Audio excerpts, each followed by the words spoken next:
हरे कृष्ण। 8वां अध्याय। गर्भ में परीक्षित की रक्षा, कुंती के द्वारा भगवान की स्तुति और युधिष्ठिर का शोक। सूत जी कहते हैं, इसके बाद पांडव श्री कृष्ण के साथ जलांजलि के इच्छुक मरे हुए स्वजनों का तर्पण करने के लिए स्त्रियों को आगे करके गंगा तट पर गए। वहां उन सब ने मृत बंधुओं को जल दान दिया और उनके गुणों का स्मरण करके बहुत विलाप किया। तदंतर भगवान के चरण कमलों की धूलि से पवित्र गंगा जल में पुण्य स्नान किया। वहां अपने भाइयों के साथ कुरुपति महाराज युधिष्ठिर, धृतराष्ट्र पुत्र शोक से व्याकुल, गांधारी, कुंती और द्रौपदी सब बैठकर मरे हुए स्वजनों के लिए शोक करने लगे। भगवान श्री कृष्ण ने धौम्य आदि मुनियों के साथ उनको संतावना दी और समझाया कि संसार के सभी प्राणी काल के अधीन है, मौत से किसी को कोई बचा नहीं सकता। इस प्रकार भगवान श्री कृष्ण ने अजात शत्रु महाराज युधिष्ठिर को उनका वह राज्य जो दूतों ने छल से छीन लिया था वापस दिलाया तथा द्रौपदी के केशों का स्पर्श करने से जिनकी आयु क्षीण हो गई थी उन दुष्ट राजाओं का वध कराया। साथ ही युधिष्ठिर के द्वारा उत्तम सामग्रियों से तथा पुरोहितों से 3 अश्वमेध यज्ञ कराए। इस प्रकार युधिष्ठिर के पवित्र यश को 100 यज्ञ करने वाले इंद्र के यश की तरह सब ओर फैला दिया। इसके बाद भगवान श्री कृष्ण ने वहां से जाने का विचार किया। उन्होंने इसके लिए पांडवों से विदा ली और व्यास आदि ब्राह्मणों का सत्कार किया। उन लोगों ने भी भगवान का बड़ा ही सम्मान किया। तदंतर सत्यकी और उद्धव के साथ द्वारका जाने के लिए वे रथ पर सवार हुए। उसी समय उन्होंने देखा कि उत्तरा भय से विहल होकर सामने से दौड़ी चली आ रही है। उत्तरा ने कहा, देवादिदेव जगदीश्वर, आप महायोगी है, आप मेरी रक्षा कीजिए। आपके अतिरिक्त इस लोक में मुझे अभय देने वाला और कोई नहीं है, क्योंकि यहाँ सभी परस्पर एक दूसरे की मृत्यु के निमित्त बन रहे हैं। प्रभो, आप सर्वशक्तिमान हैं। ये दहकते हुए लोहे का बाण मेरी ओर दौड़ा आ रहा है। स्वामिन, ये मुझे भले ही जला डाले, परंतु मेरे गर्भ को नष्ट ना करे, ऐसी कृपा कीजिए। सूत जी कहते हैं, भक्त वत्सल भगवान श्री कृष्ण उसकी बात सुनते ही जान गए कि अश्वत्थामा ने पांडवों के वंश को निर्बीज करने के लिए ब्रह्मास्त्र का प्रयोग किया है। शौनक जी, उसी समय पांडवों ने भी देखा कि जलते हुए 5 बाण हमारी ओर आ रहे हैं, इसलिए उन्होंने भी अपने अपने अस्त्र उठा लिए। सर्वशक्तिमान भगवान श्री कृष्ण ने अपने अनन्य प्रेमियों पर, शरणागत भक्तों पर बहुत बड़ी विपत्ति आई जानकर अपने निज अस्त्र सुदर्शन चक्र से उन निज जनों की रक्षा की। योगेश्वर श्री कृष्ण समस्त प्राणियों के हृदय में विराजमान आत्मा है। उन्होंने उत्तरा के गर्भ को पांडवों की वंश परंपरा चलाने के लिए अपनी माया के कवच से ढक दिया। शौनक जी, यद्यपि ब्रह्मास्त्र अमोघ है और उसके निवारण का कोई उपाय भी नहीं है, फिर भी भगवान श्री कृष्ण के तेज के सामने आकर वह शांत हो गया। ये कोई आश्चर्य की बात नहीं समझनी चाहिए, क्योंकि भगवान तो सर्वाश्चर्यमय हैं। वे ही अपनी निज शक्ति माया से स्वयं अजन्मा होकर भी इस संसार की सृष्टि, रक्षा और संहार करते हैं। जब भगवान श्री कृष्ण जाने लगे, तब ब्रह्मास्त्र की ज्वाला से मुक्त अपने पुत्रों के और द्रौपदी के साथ सती कुंती ने भगवान श्री कृष्ण की इस प्रकार स्तुति की। कुंती ने कहा, आप समस्त जीवों के बाहर और भीतर एक रस स्थित हैं, फिर भी इंद्रियों और वृत्तियों से देखे नहीं जाते, क्योंकि आप प्रकृति से परे आदि पुरुष परमेश्वर हैं। मैं आपको नमस्कार करती हूँ। इंद्रियों से जो कुछ जाना जाता है उसकी तह में आप विद्यमान रहते हैं और अपनी ही माया के पर्दे से अपने को ढके रहते हैं। मैं अबोध नारी, आप अविनाशी पुरुषोत्तम को भला कैसे जान सकती हूँ। जैसे मूढ़ लोग दूसरा भेष धारण किए हुए नट को प्रत्यक्ष देखकर भी नहीं पहचान सकते, वैसे ही आप दिखते हुए भी नहीं दिखते। आप शुद्ध हृदय वाले विचारशील जीवन मुक्त परमहंसों के हृदय में अपनी प्रेममयी भक्ति का सृजन करने के लिए अवतीर्ण हुए हैं। फिर हम अल्प बुद्धि स्त्रियां आपको कैसे पहचान सकती हैं। आप श्री कृष्ण वासुदेव देवकी नंदन नंद गोप के लाडले लाल गोविंद को हमारा बारंबार प्रणाम है, जिनकी नाभि से ब्रह्मा का जन्म स्थान कमल प्रकट हुआ है, जो सुंदर कमलों की माला धारण करते हैं, जिनके नेत्र कमल के समान विशाल और कोमल हैं, जिनके चरण कमलों में कमल चिन्ह है। श्री कृष्ण, ऐसे आपको मेरा बारंबार नमस्कार है। ऋषिकेश, जैसे आपने दुष्ट कंस के द्वारा कैद की हुई और चिरकाल से शोकग्रस्त देवकी की रक्षा की थी, वैसे ही पुत्रों के साथ मेरी भी आपने बार बार विपत्तियों से रक्षा की है। आप ही हमारे स्वामी हैं, आप सर्वशक्तिमान हैं। श्री कृष्ण, कहाँ तक गिनाऊं? विष से, लाक्षागृह की भयानक आग से, हिडिंबा आदि राक्षसों की दृष्टि से, दुष्टों की दूत सभा से, वनवास की विपत्तियों से और अनेक बार के युद्धों में अनेक महारथियों के शस्त्र अस्त्रों से और अभी अभी इस अश्वत्थामा के ब्रह्मास्त्र से भी आपने ही हमारी रक्षा की है। जगतगुरु, हमारे जीवन में सर्वदा पद पद पर विपत्तियां आती रहें, क्योंकि विपत्तियों में ही निश्चित रूप से आपके दर्शन हुआ करते हैं और आपके दर्शन हो जाने पर फिर जन्म मृत्यु के चक्कर में नहीं आना पड़ता। ऊंचे कुल में जन्म, ऐश्वर्य, विद्या और संपत्ति के कारण जिसका घमंड बढ़ रहा है, वह मनुष्य तो आपका नाम भी नहीं ले सकता, क्योंकि आप तो उन लोगों को दर्शन देते हैं जो अकिंचन हैं। आप निर्धनों के परम धन हैं। माया का प्रपंच आपका स्पर्श भी नहीं कर सकता। आप अपने आप में ही विहार करने वाले परम शांत स्वरूप हैं। आप ही कैवल्य मोक्ष के अधिपति हैं। मैं आपको बारंबार नमस्कार करती हूँ। मैं आपको अनादि अनंत सर्वव्यापक सबके नियंता काल रूप परमेश्वर समझती हूँ। संसार के समस्त पदार्थ और प्राणी आपस में टकराकर विषमता के कारण परस्पर विरुद्ध हो रहे हैं, परंतु आप सब में समान रूप से विचर रहें। भगवान, आप जब मनुष्यों की सी लीला करते हैं, तब आप क्या करना चाहते हैं, ये कोई नहीं जानता। आपका कभी कोई ना प्रिय है और ना अप्रिय। आपके संबंध में लोगों की बुद्धि ही नियम हुआ करती है। आप विश्व के आत्मा हैं, विश्व रूप हैं।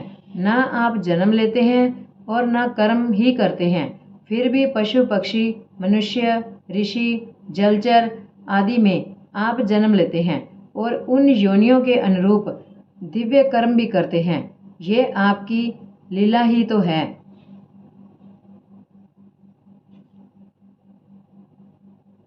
हरे कृष्ण।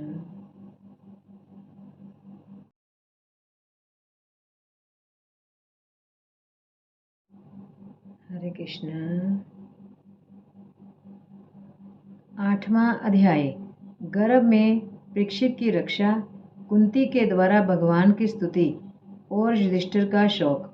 सूत जी कहते हैं, इसके बाद पांडव श्री कृष्ण के साथ जलांजलि के इच्छुक मरे हुए स्वजनों का तर्पण करने के लिए स्त्रियों को आगे करके गंगा तट पर गए।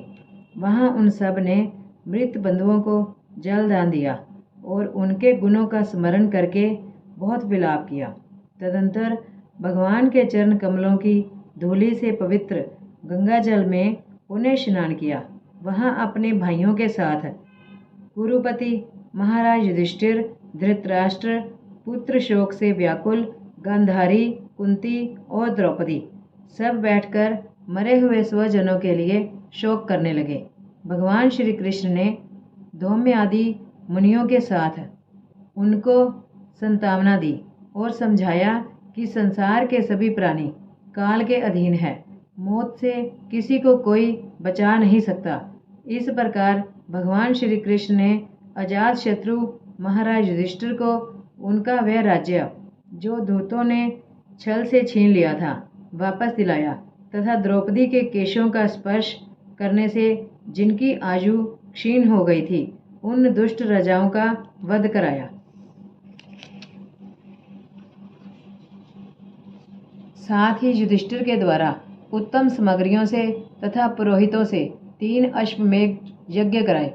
इस प्रकार युधिष्ठिर के पवित्र यश को 100 यज्ञ करने वाले इंद्र के यश की तरह सब ओर फैला दिया। इसके बाद भगवान श्री कृष्ण ने वहां से जाने का विचार किया।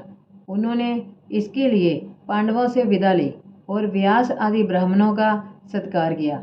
उन लोगों ने भी भगवान का बड़ा ही सम्मान किया। तदंतर सत्यकी और उद्धव के साथ द्वारका जाने के लिए वे रथ पर सवार हुए। उसी समय उन्होंने देखा कि उत्तरा भय से विहल होकर सामने से दौड़ी चली आ रही है। उत्तरा ने कहा, देवाधिदेव जगदीश्वर, आप महायोगी है, आप मेरी रक्षा कीजिए, रक्षा कीजिए। आपके अतिरिक्त इस लोक में मुझे अभय देने वाला और कोई नहीं है, क्योंकि यहाँ सभी परस्पर एक दूसरे की मृत्यु के निमित्त बन रहे हैं। प्रभो, आप सर्वशक्तिमान हैं।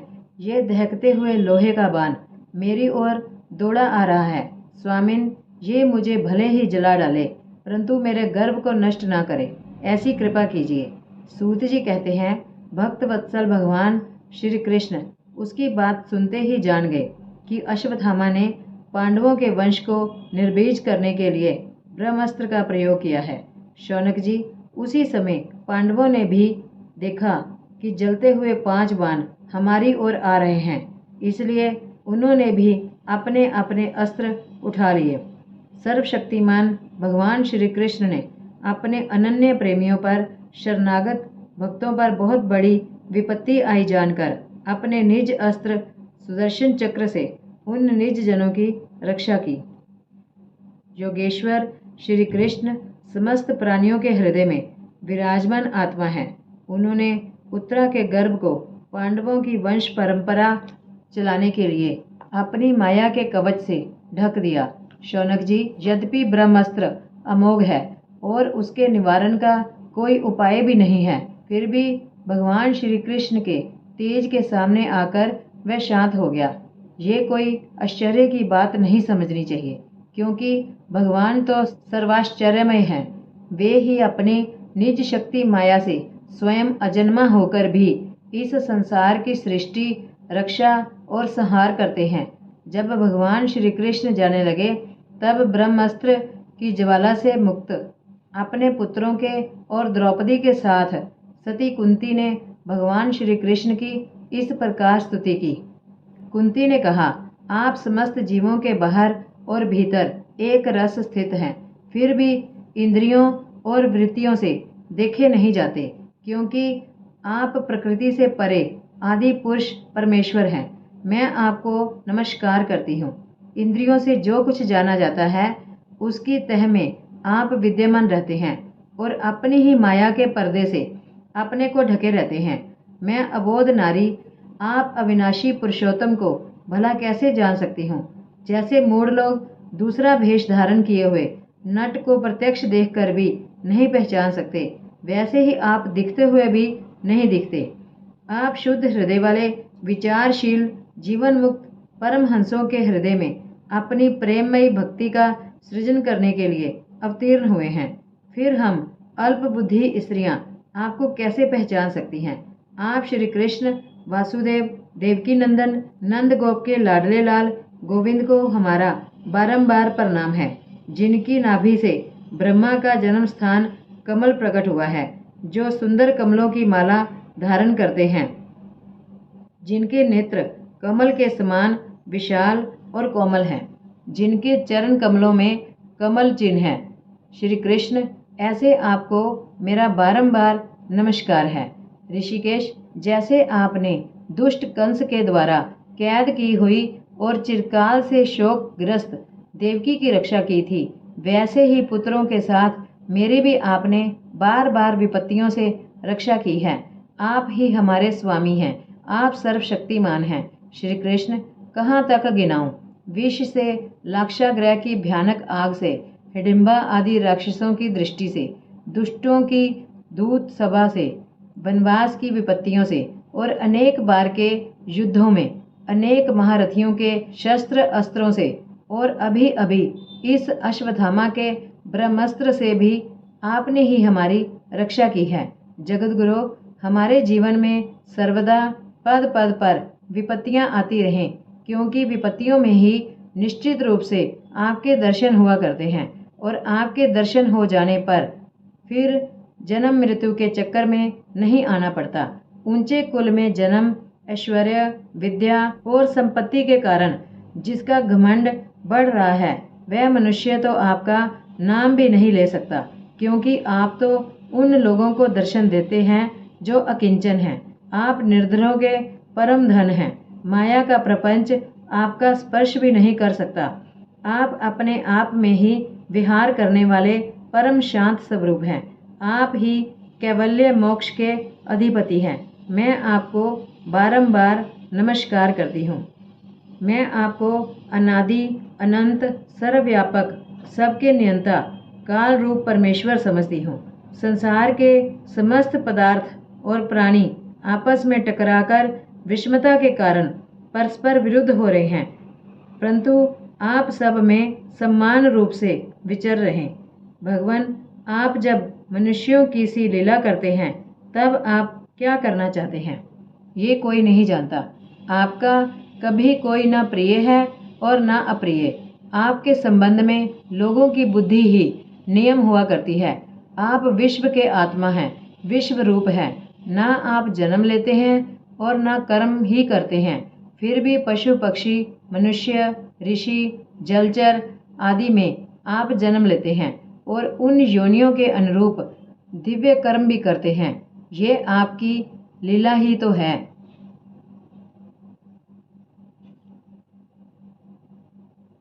हरे कृष्ण, हरे कृष्ण।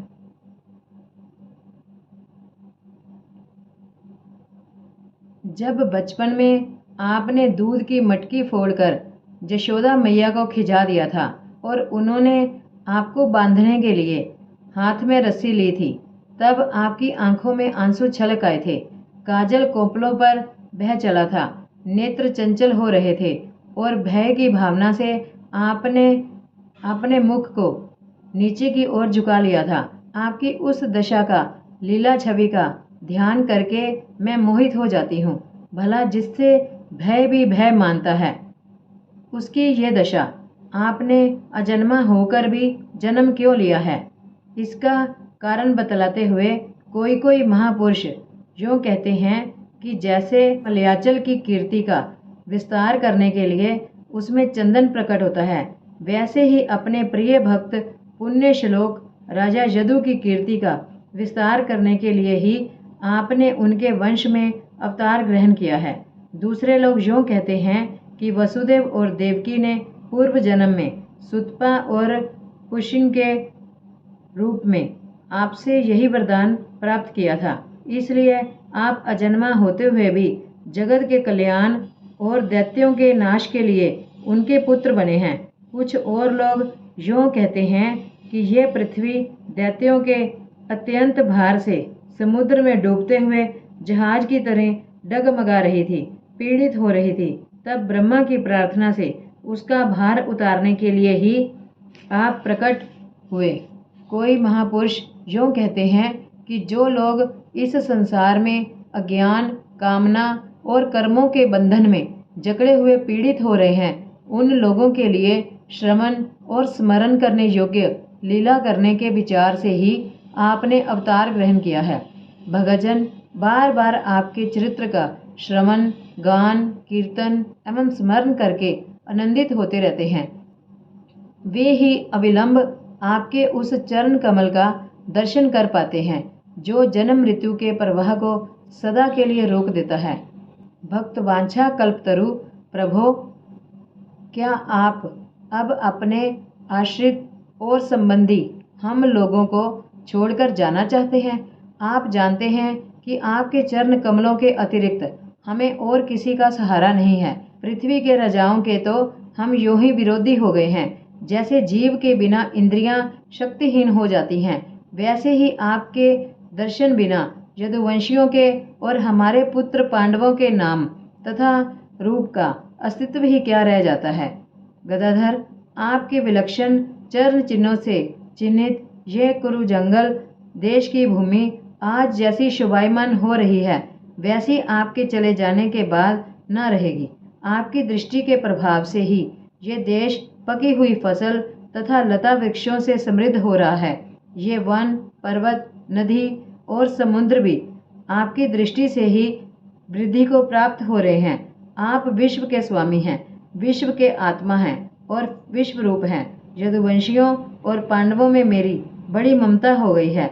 आप कृपा करके सब जनों के साथ जोड़े हुए इस स्नेह की दृढ़ फांसी को काट दीजिए। श्री कृष्ण, जैसे गंगा की अखंड धारा समुद्र में गिरती रहती है, वैसे ही मेरी बुद्धि किसी दूसरी ओर ना जाकर आपसे ही निरंतर प्रेम करती रहे। श्री कृष्ण, अर्जुन के प्यारे सखा यदुवंश शिरोमणे, आप पृथ्वी के भार रूप राज वेशधारी दैत्यों को जलाने के लिए अग्नि स्वरूप हैं। आपकी शक्ति अनंत है।